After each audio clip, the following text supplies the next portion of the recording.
Dah. Assalamualaikum warahmatullahi wabarakatuh. Waalaikumsalam. Alhamdulillah. Alhamdulillahirabbil alamin. Wassalatu wassalamu ala asrofil anbiya'i wal mursalin wa ala alihi washabihi ajmain. Amma ba'du. Langsung saja kami dari kelompok 1 ingin presentasikan hasil dari kerjasama kami mata kuliah ekotoksikologi. Adapun kelompok 1 beranggotakan Alfa Ulimi, Armi Dayanti, Reina Dipa, Emrepka Yusindra, Riko Setiawan, Zainul Fatikin. Adapun judul dari presentasi ekotoksikologi ini adalah keracunan akibat bakteri patogen pada pangan.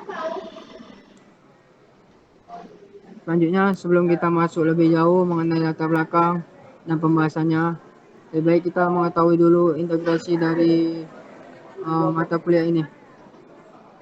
Jadi integrasi dari mata kuliah ekotoksikologi ini yaitu Quran surat Al-A'raf ayat 31.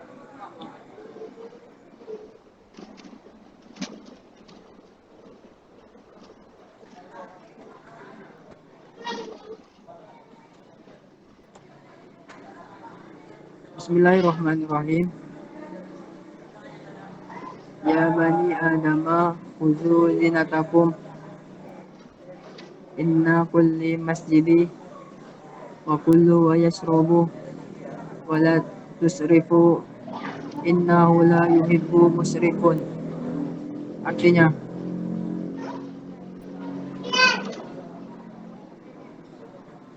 wahai anak Adam, pakailah pakaianmu dan minumlah dan janganlah berlebihan. Tapi jangan berlebihan. Sungguhnya Allah tidak suka kepada orang berlebihan. Jadi maksud dari surat integrasi ini supaya kita itu tidak boros atau membuang-buang yang namanya makanan. Jadi di situ kita kebutuhan kita jangan melebihi dari apa kemauan kita. Mungkin next akan dilanjutkan oleh saudara Repka Yusindra. Kepada saudara Repka saya persilakan. Baik, terima kasih. Pendahuluan.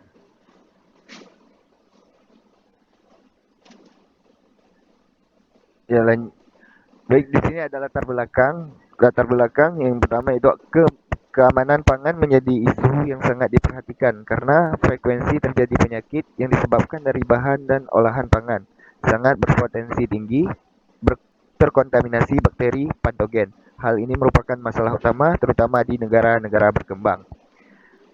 Menurut Kurniadi et al. 2013, penyakit yang berasal dari olahan pangan berawal dari higienitas dan kondisi sanitasi di lingkungan sekitar pengolahan bahan pangan.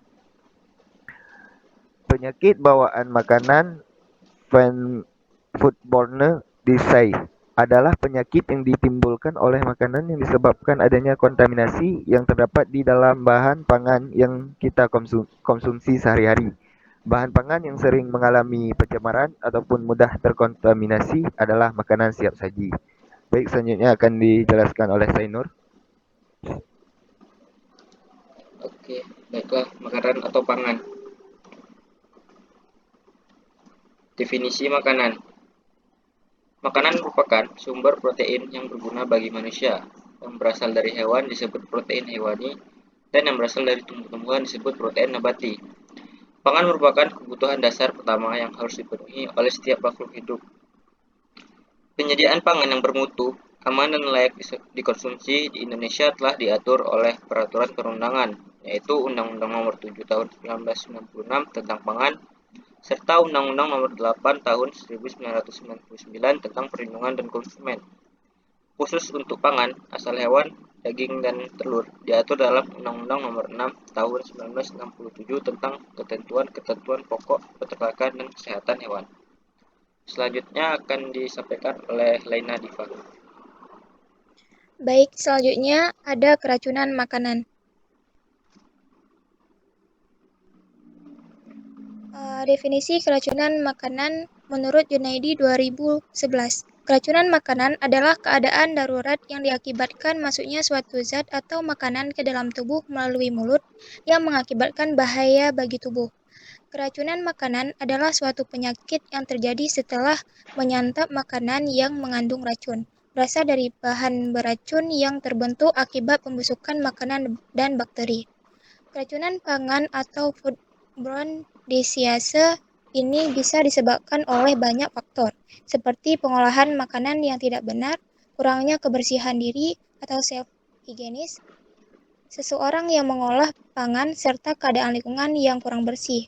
Namun, pada sebagian besar kasus kejadian luar biasa atau KLB keracunan pangan adalah bakteri patogen menjadi salah satu penyebab utama, menurut Anditiarina et al. 2020.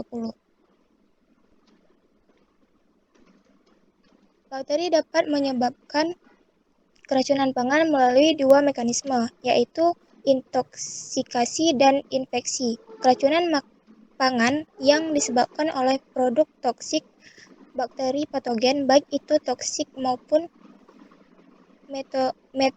metabolit toksik, disebut intoksikasi. Bakteri tumbuh pada pangan dan memproduksi toksin. Jika pangan ditelan, maka toksin tersebut yang akan menyebabkan gejala, bukan bakterinya. Beberapa bakteri patogen yang dapat mengakibatkan keracunan pangan melalui intoksikasi adalah Bacillus careus. Nomor 2 ada Clostridium botulinum. Dan yang terakhir Staphylococcus aureus. Selanjutnya akan dijelaskan oleh Kak Alfa. Selanjutnya ada bakteri patogen pada makanan. Yang pertama ada bakteri Bacillus cereus. Bakteri ini merupakan bakteri yang berbentuk batang, tergolong ke dalam bakteri gram positif. Dia bersifat aerobik, yaitu aerobik itu yang perlu oksigen atau zat asam untuk pertumbuhan bakteri tersebut. Kemudian, bakteri ini dapat membentuk endospora. Keracunan akan timbul jika seseorang menelan bakteri atau bentuk sporanya. Kemudian bakteri bereproduksi dan menghasilkan toksin di dalam usus, atau seseorang mengkonsumsi pangan yang telah mengandung toksin tersebut. Ada dua tipe toksin yang dihasilkan oleh Bacillus cereus, yaitu toksin yang menyebabkan diare dan toksin yang menyebabkan muntah atau emesis. Bakteri penghasil toksin penyebab muntah bisa mencemari pangan berbahan beras, kentang tumbuk, pangan yang mengandung pati, dan tuna sayuran. Sedangkan bakteri penghasil toksin penyebab diare bisa mencemari sayuran dan daging. Selanjutnya ada bakteri Clostridium botulinum. Bakteri ini merupakan bakteri gram positif yang dapat membentuk spora tahan panas, bersifat anaerobik, dan tidak tahan asam tinggi. Toksin yang dihasilkan dinamakan botulinum, bersifat meracuni saraf atau neurotoksik, yang dapat menyebabkan paralisis. Toksin botulinum bersifat termolabil. Pemanasan pangan sampai suhu 800 derajat selama 30 menit cukup untuk merusak toksin. Sedangkan spora bersifat resisten terhadap suhu pemanasan normal dan dapat bertahan hidup dalam pengeringan dan pembekuan. Gejala keracunan bakteri ini seperti mual, muntah, pening, sakit kepala, pandangan berganda, tenggorokan, dan hidung terasa kering, nyeri perut, letih, lemah otot, paralisis, dan pada beberapa kasus dapat menimbulkan kematian. Dan yang ketiga ada bakteri Staphylococcus aureus. Bakteri ini merupakan bakteri yang paling banyak menyebabkan keracunan pangan. Staphylococcus aureus merupakan bakteri berbentuk kokus atau bulat. Ia tergolong ke dalam bakteri gram positif, bersifat aerobik fakultatif. Aerobik fakultatif itu sifatnya dapat menggunakan oksigen, tetapi dapat menghasilkan energi secara anaerob. Dan bakteri ini tidak membentuk spora. Toksin yang dihasilkan bakteri ini bersifat tahan panas, sehingga tidak mudah rusak pada suhu memasak normal. Bakteri dapat mati, tetapi toksin akan tetap tertinggal. Toksin dapat rusak secara bertahap saat pendidikan minimal selama 30 menit. Pangan yang dapat tercemar bakteri ini itu produk pangan yang kaya protein. Contohnya seperti daging, ikan, susu, dan daging unggas. Kemudian produk pangan yang matang ditunjukkan dikonsumsi dalam keadaan dingin, seperti salad, puding, dan sandwich. Produk pangan yang terpapar pada suhu hangat selama beberapa jam, pangan yang disimpan pada lemari pendingin yang terlalu penuh atau yang suhunya kurang rendah, serta pangan yang tidak habis dikonsumsi dan disimpan pada suhu ruangan. Selanjutnya akan dijelaskan oleh Armi Dayanti. Baik, selanjutnya yaitu penanganan bakteri patogen pada makanan.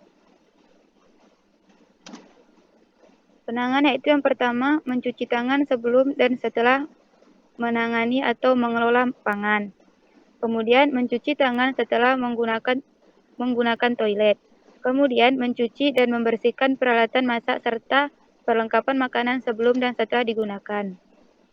Kemudian menjaga area dapur atau tempat pengolahan pangan dari serangga dan hewan lainnya.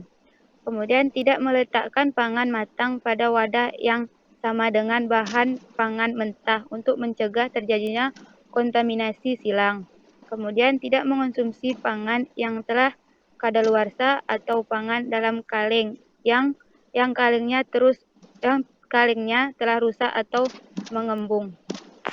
Kemudian tidak mengkonsumsi pangan yang telah berbau dan rasa tidak enak. Kemudian tidak memberikan madu pada anak yang berusia di bawah 1 tahun untuk mencegah terjadinya keracunan akibat toksin dari bakteri Clostridium botulinum. Sekian presentasi dari kami. Jika ada yang kurang jelas, boleh ditanyakan. Sekian, wassalamualaikum warahmatullahi wabarakatuh.